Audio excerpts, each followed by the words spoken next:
বন্ধুরা, আপনারা জানেন এই কিছুদিন আগেই আমরা মুম্বাই ফ্যান ফেস্ট থেকে ঘুরে এসেছি।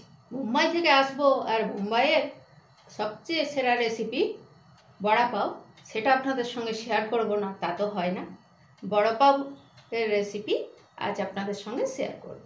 বড়া পাও আসলে কিছুই নয়, মুম্বাই পাও কিনে আনতে হবে, এনে এগুলোকে মাঝখান থেকে কেটে নিতে হবে। এইভাবে দুটো বড়া পাওকে আমরা কেটে নেব।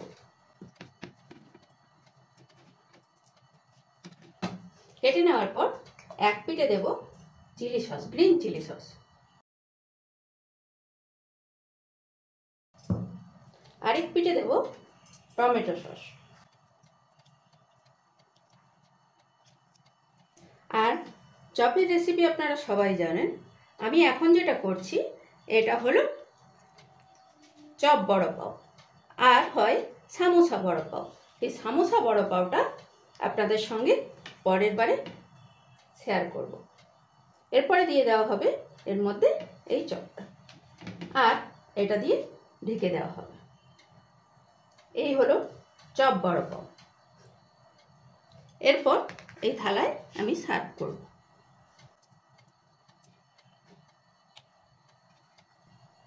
এটা সরিয়ে দিলাম, দিয়ে এখানে আমি সার্ভ করে দেব।